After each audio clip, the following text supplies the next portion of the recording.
Movie की शुरुआत में हम जोई को एक डॉक्टर के पास देखते हैं। यहाँ हमें पता चलता है कि जोई को अभी भी पुराने गेम के बारे में सपने आते रहते हैं, क्योंकि अभी तक वो उस सदमे से बाहर नहीं निकल पाई है। यहाँ जोई अमेंडा के बारे में भी बात करती है। वो कहती है कि अमेंडा अपनी बच्ची से बहुत प्यार करती थी और उसके साथ खुश रहना चाहती थी, लेकिन इस गेम ने उसे मार दिया।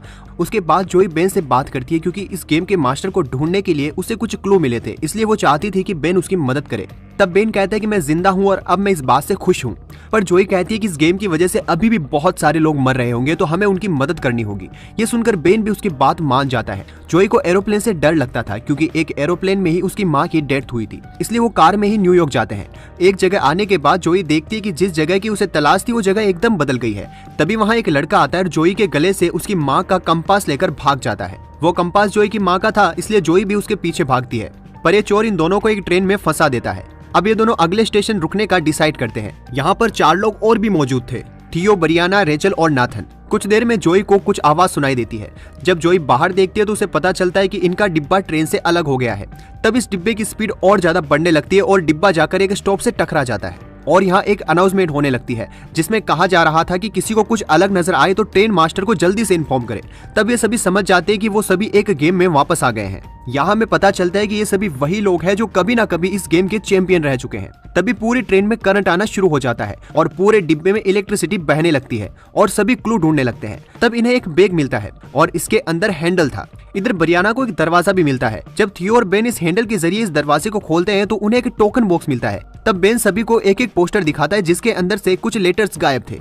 अब सभी पूरे डिब्बे में गायब लेटर्स को ढूंढने लगते हैं। इनके पास ये हैंडल्स लगे हुए थे, जिनके अंदर करंट बह रहा था। इसलिए फिर से इस बैग को देखते हैं, जिसके अंदर कुछ कपड़े मिलते हैं, जिनकी मदद से ये इस हैंडल को खींचने लगते हैं और इनके अंदर में से टोकन निकलते हैं। तब ये सभी एक एक टोकन लेकर इस बॉक्स में डालने लगते हैं। टाइम बढ़ने की वजह से इस पूरी ट्रेन में करंट और ज्यादा बढ़ने लगा था और जब थियो एक टोकन लेने जाता है तो उसे करंट लग जाता है और वहीं पर करंट की वजह से उसकी मौत हो जाती है। उसके बाद ये सभी जल्दी जल्दी सारे टोकन ढूंढने लगते हैं और उस बॉक्स में सारे टोकन डालते ही ये दरवाजा खुल जाता है और ये सभी लोग इस दरवाजे के अंदर चले जाते हैं।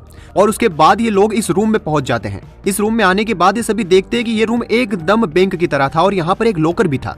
ये देखकर जल्दी से जोई यहाँ से बाहर निकलने की कोशिश करती है, पर तभी सिक्योरिटी सिस्टम एक्टिवेट हो जाता है और सभी दरवाजे बंद हो जाते हैं। जब ब्रियाना आगे बढ़ती है तो लेजर लाइट एक्टिवेट हो जाती है, जिसकी वजह से ब्रियाना को चोट भी आने लगती है।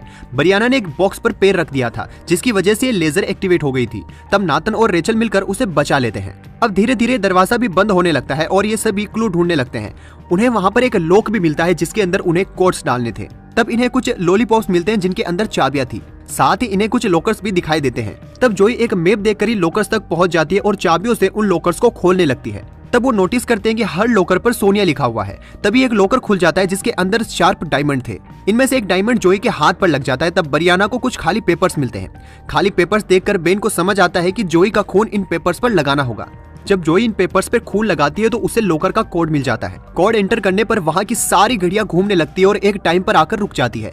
तब नाथन को एक नोट मिलता है, जिसके अंदर लिखा था कि घंटों के हिसाब से रास्ता तय करो और मिनटों के हिसाब से बढ़ते चलो। तब नाथन को समझ आता है कि घंटों के हिसाब से उसे जमीन पर बने हुए बॉक्सेस को डिसाइड करना है और मिनट्स के हिसाब से उसे आगे बढ़ना है। तब नाथन लॉलीपॉप लेकर बॉक्सेस के ऊपर चलने लगता है और एक एक लॉलीपॉप छोड़ते हुए आगे जाता है, ताकि बाद में उन लॉलीपॉप के जरिए ये सभी वहां तक पहुंच पाए। एक बॉक्स पर पैर रखते ही एक लॉकर भी खुल जाता है, जिसके अंदर कुछ घुमाने के लिए लगा हुआ था और नाथन को एक मैसेज मिलता है, जिस पर लिखा था कि दुनिया पैसों के दम पर चलती है और इसे रुकने मत देना। तब सभी फिर से क्लू ढूंढने लगते हैं और वहाँ अनाउंसमेंट होती है कि 3 मिनट में सभी लेजर एक्टिवेट हो जाएगी।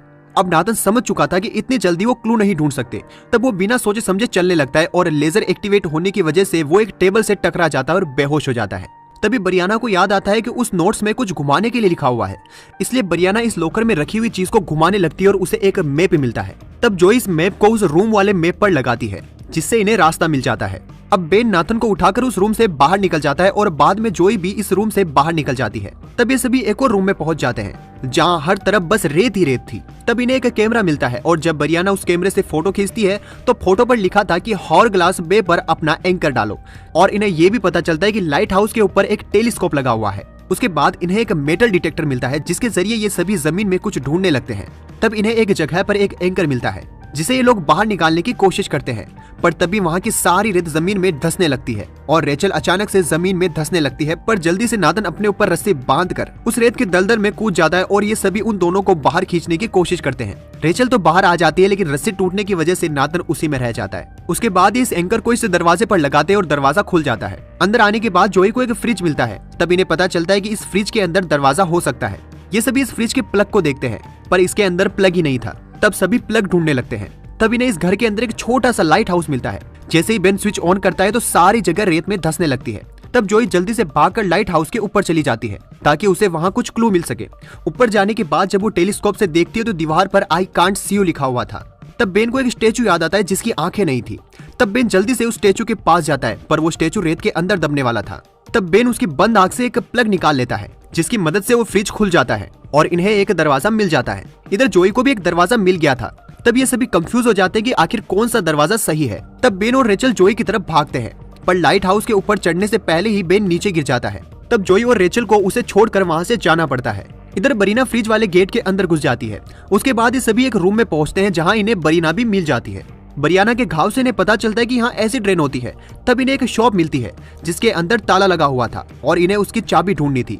तभी बरियाना को बादल दिखाई देता है, इसलिए बरियाना सीढ़ियों से ऊपर चढ़ती है। ऊपर चढ़ने के बाद उसे एक चाबी मिल जाती है और उस चाबी से ताला खुल जाता है। पर ताला खोलते ही शॉप के अंदर एक और गेट था। तभी एसिड रेन होना शुरू हो जाती है, पर तभी शॉप का बैनर खुल जाता है और ये बच जाती है। एसिड की वजह से यहाँ की सारी चीजें पिघलने लगती है। जब एसिड रेन रुक जाती है तो इन्हें एक टीवी पर न्यूज सुनाई देती है जिसमें बताया जा रहा था कि बरसात का पानी बचाओ।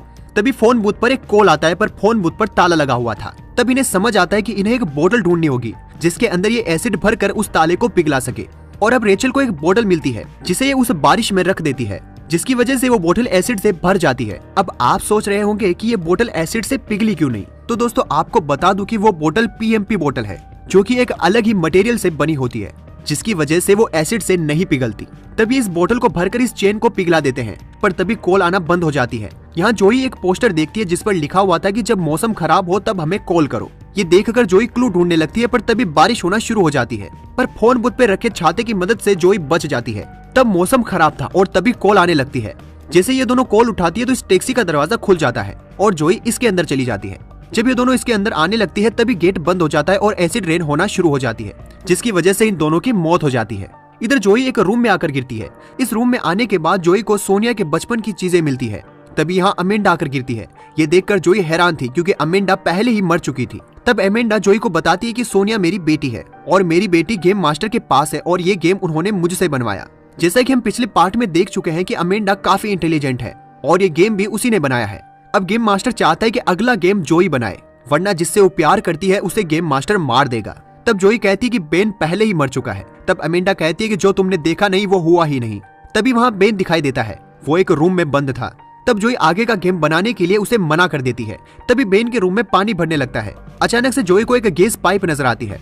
वो पूरा रूम मेटल से बना हुआ था, इसलिए जोई पूरे रूम में आग लगा देती है ताकि वहाँ का सारा मेटल पिघल जाए और आग की वजह से बेन के रूम का ग्लास भी टूट जाता है और बेन बाहर आ जाता है। इसके बाद इन्हें पानी कहीं जाता हुआ नजर आता है। तब ये सभी वहाँ की वाल को तोड़कर बाहर आ जाते हैं और इस तरह वो इस गेम से बाहर निकल आते हैं। उसके बाद अमेंडा पुलिस को सभी प्रूफ दिखा देती है और पुलिस हर जगह पर गेम मास्टर को ढूंढने लगती है। इसके साथ ही एक पुलिस वाला जोई को उसकी माँ का कंपास उसे वापस कर देता है। मूवी के लास्ट सीन में हम जोई और बेन को एक प्लेन में देखते हैं। तभी वहाँ जोई को उसकी डॉक्टर की तरह दिखने वाली एक औरत नजर आती है और वही पेन, डायरी और बैग नजर आता है जो उसकी डॉक्टर के पास था। तभी प्लेन के ऑक्सीजन मास्क खुल जाते हैं और जोई को समझ आ जाता है कि वो फिर से एक गेम में आ गई है। इसी के साथ ये मूवी खत्म हो जाती है।